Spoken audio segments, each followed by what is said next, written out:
Hello there. In this lesson, we'll be looking at some of the ways in which matter is recycled on Earth. As we learned earlier, matter being an important part of all living things never leaves our planet, and so therefore it's always being recycled. So it's a little different than energy. Remember that energy always has to come from a continuous source. Usually it's the sun, and sometimes it's absorbed by the surface or reflected off back into space. And then a small amount is used by our ecosystems in order to do all the functions of living things. But eventually, all of this energy gets radiated back out into space and has to be replenished with new energy from the sun or from a geothermal source.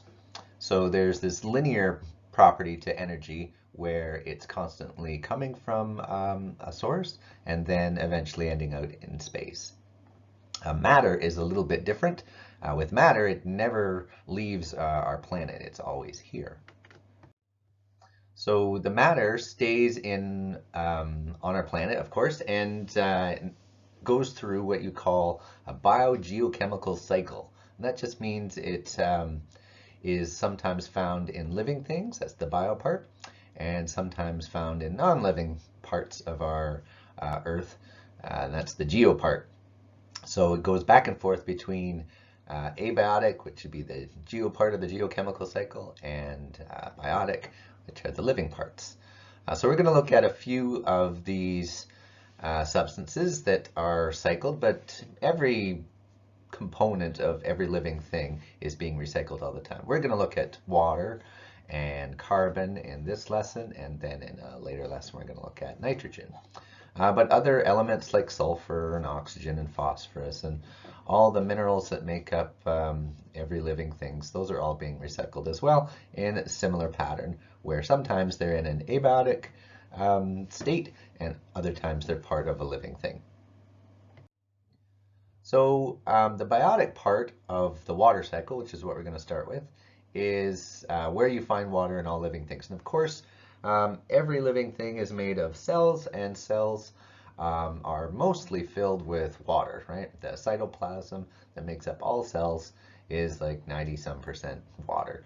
So all that water, when it's inside of a cell, is part of biological part of the cycle. And then of course, water is found in the abiotic parts of ecosystems as well, and so it has to cycle back and forth. Another use of water, of course, is in photosynthesis, and you know that inside of producers like plants, if you got carbon dioxide and you've got water there that's being absorbed and turned into the glucose and oxygen that is the main way of capturing energy to provide for all living things. And then, of course, the very same plant will do the reverse reaction to release that energy by using some of that glucose and then releasing water again. And so that's a way in which water can be let back out into the environment, and another use of water in living things. So two halves that. Final one here is called transpiration. Transpiration is something that plants do. In order to get this water for photosynthesis, it has to come from somewhere. And so plants will draw it up through their root system and be drawn up into where the leaves are. And the leaves are the location where all the photosynthesis is happening. And so that steady supply of water for photosynthesis is by the movement of water. And that water is sort of drawn up there by the evaporation of the water out of the leaves and some capillary action in the vascular tissues of plants. And so it will evaporate out into the abiotic part of the environment, the atmosphere. And so this pathway draws water from abiotic groundwater. And then once it's inside, then it's biotic. And then after it evaporates out the leaves, it's back to abiotic. So transpiration is this whole flow of water where it's drawn up through plants, through the roots, and then leaves from the leaves. The abiotic part is something you're probably very familiar with. The water cycle can be easily seen. It's this here in Canada, is what we talk about a lot. It's the weather, and of course, it's the result of the cycling of water due to energy sources like the sun. And it starts with water evaporating from water bodies and off surfaces. And then you get, so that's evaporation. And then you get some condensation in the clouds, right? And then clouds can move and carry that water different places. And eventually you get precipitation. And then it'll run off on the surface, and it can also seep down through groundwater. You can get some of your transpiration as it gets drawn up through plants, and then back up into the sky to condense again. But eventually it'll find its way down to water bodies again, and you can complete the cycle that way as well. So there you go, lots of abiotic pathways for water in ecosystems. The carbon cycle is a little more complex. Carbon has lots of different functions and uses inside of living things.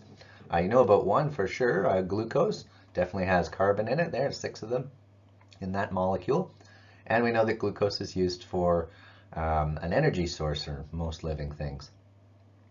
Some other components of living things that have carbon that you've probably heard of are things like proteins, fats, and of course DNA. So all of those molecules all contain carbon. So it's very important that carbon be able to cycle through living things, and all of the carbon that's inside you and me that makes up those components of our cells, it's probably been inside of lots of other living things as it's been here a long time on planet Earth. So the carbon in your DNA might have been in a dinosaur DNA, or inside of a famous person. I don't know, Elvis Presley, who knows? The bits inside of us, there's so many of them, and they get spread out all over our planet. They've probably been in a lot of different living things over the long history of the Earth. So the abiotic parts of our ecosystem that contain carbon, you know, one big one, or one major one, is carbon dioxide, but there are other abiotic reservoirs as well, including things like fossil fuels and mineral components of our Earth, like limestone. So we're going to look at a few ways that the carbon can move between these reservoirs. So the start of most of these carbon cycles is with good old photosynthesis. You start with the abiotic source of carbon, which is carbon dioxide, and you end up with a biotic piece of carbon, which is the carbon inside of glucose. So the glucose you'll find inside of living things like plants, and then once the plants are consumed, that carbon can be passed on from one organism to another and used for making all the other structures. The carbon inside plants can also be turned into those other components like fats and DNA and proteins, etc. as well. Lots of interesting chemical conversions can be done with the carbon that starts off as the precursor to glucose. Now, once that carbon is inside of a living thing, it can be passed on from place to place. We're very familiar of energy being passed on through a food chain, but the way in which it does get passed on is as carbon, right? So you got that C6H12O6 glucose in there, and the other forms as well of carbon. And so those can be passed on from one organism to another. Say you got a little caterpillar in there, chews on some leaves, and get some carbon that can use as part of its structures. And then that carbon can then be passed on to a consumer or a sort of carnivore like this bird. And if any one of those use the carbon as a source of energy, you know that it will get released and turn back into carbon dioxide due to the process of cellular respiration.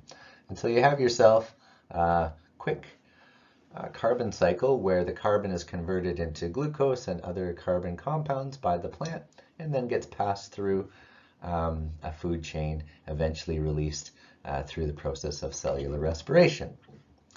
Another source of carbon or another pathway that carbon can take is that structures inside of plants or any living thing really can be burned. And so instead of cellular respiration, you got just plain old combustion that can also release carbon dioxide. So if you have a campfire, the carbon that comes off in the gases that are released when you burn it end up back in the atmosphere and can be used for other living things later on. So combustion also provides carbon dioxide back to that abiotic source. So there you go, a couple short carbon cycles that start with photosynthesis.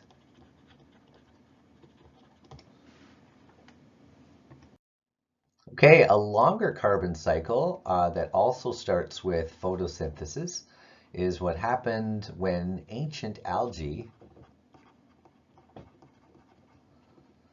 there we go, photosynthesis, ancient algae would have absorbed carbon dioxide the same as it does today and formed layers of sediment once they lived their life cycle. And that sediment contained lots of carbon.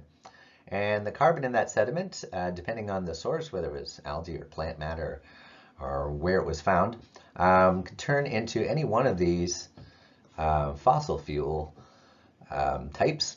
And what you can do is, or what most of our modern society depends on, is the extraction of these fossil fuels. And then what we do is we use them for different purposes. So the heating in our homes is done with natural gas. Oil is turned into things like gasoline for our cars. And when you burn them for the energy, carbon dioxide is released again. And that completes a really, really long cycle of carbon being locked away for a long period of time under the earth and then finally released by combustion. So you can label this as combustion. And then the cycle is complete.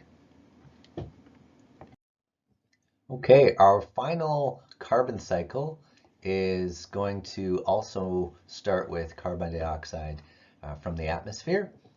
So that's abiotic. It gets picked up by creatures that make their own shells in the oceans. So the carbon dioxide has to dissolve into the water first.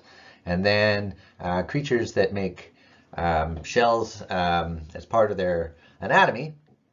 So this makes it part of a biotic part of the ecosystem again. They turned into a compound called calcium carbonate, and there's the carbon there in calcium carbonate.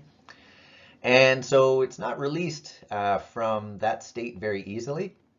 So it can sit down at the bottom of the ocean once the creature dies for a very, very long time and form part of sedimentary rock.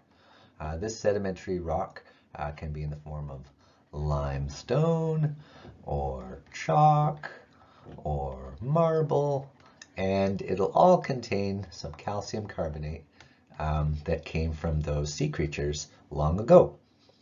And if it ever encounters somewhere where there's, say, some geothermal heat, like where there's volcanic activity, that heat can cause these minerals to decompose, break back down, and release that carbon dioxide into the atmosphere again.